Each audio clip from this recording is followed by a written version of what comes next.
มาติดตามอัปเดตสภาพลมฟ้าอากาศสำหรับวันที่ 24 กรกฎาคมสำหรับมื้อนี้ก็มีพื้นที่สีเหลืองสีส้มหลายๆพื้นที่อาจจะตกหรือบ่ตกก็ได้บ่แน่นอนสำหรับภาพโมเดลภาพจำลองตกบางพื้นที่บางที่ก็บ่ตกจักเทื่อก็มีอันนี้สิมาอัปเดตเบิ่งการเคลื่อนตัวเส้นทางการเคลื่อนตัวของพายุโซนร้อนโนอึนขณะนี้ก็อยู่ตอนบนของเกาะลูซอนประเทศฟิลิปปินส์กำลังเคลื่อนตัวไปทางทิศตะวันตกเฉียงเหนือเข้าสู่ระหว่างฮ่องกงกับไต้หวันสายฝั่งประเทศจีน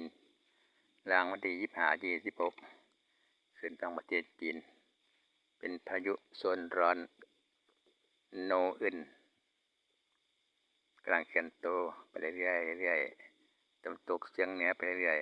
ๆหันหัวขึ้นทางประเทศไต้หวันนิดนึงแต่ก่อนคาดว่าจะเข้าสู่ประเทศฮ่องกงโดยตรงแต่วันนี้หันหัวออกเข้าสู่ระหว่าง2ประเทศระหว่างฮ่องกงกับไต้หวันขึ้นฝั่งประเทศจีนแถวมหาสมุทรแปซิฟิกมีศูนย์กลางอยู่แถวตอนบนของเกาะลูซอนประเทศฟิลิปปินส์สำหรับวันที่24 25-26เคลื่อนตัวเข้าสู่สายฝั่งประเทศจีนพายุโซนร้อนโนอึน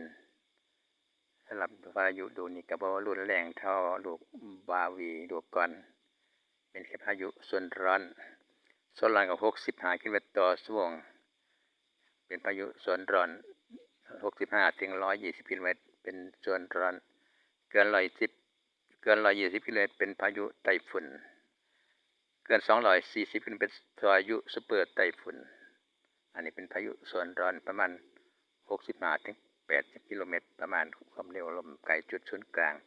ขณะนี้ก็มีฝนตกกระจายเล็กๆน้อยๆบางพื้นที่แถวภาคอีสานเป็นย่อมๆตกนิดเดียวมีแต่เสียงฟ้าร้องหลายกว่า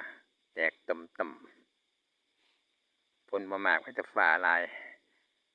ฝนแล่นไกลบ่ว่าสิมีน้ำย้อนฝนก็ได้ฝนตามฤดูกาลอันนี้แถวภาคใต้ช่วงเช้าที่ผ่านมาอันนี้พื้นที่สีเหลืองสีฟ้าฝนตกแถวภาคอีสานสัญลักษณ์ฟ้าแลบสำหรับมื้อนี้ฝนก็บ่มีปริมาณเพิ่มขึ้นเนื่องจากพายุดึงเข้าไปอยู่จุดศูนย์กลาง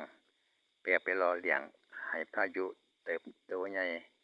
มีความรุนแรงขึ้นก่อนจะขึ้นฝั่งประเทศจีนระหว่างวันที่25-26จุดศูนย์กลางอยู่ตอนบนของเกาะลูซอนประเทศฟิลิปปินส์ตัว L พื้นที่สีแดงฝนตกหนักลมกระโชกแรงเด้อพี่น้องกันตัวออกจากเกาะลูซอนขึ้นสู่ประเทศจีนตอนใต้ระหว่างฮ่องกงกับไต้หวันวันที่26-27คงสลายตัวแถวประเทศจีนสำหรับพายุลูกนี้ก็คงจะ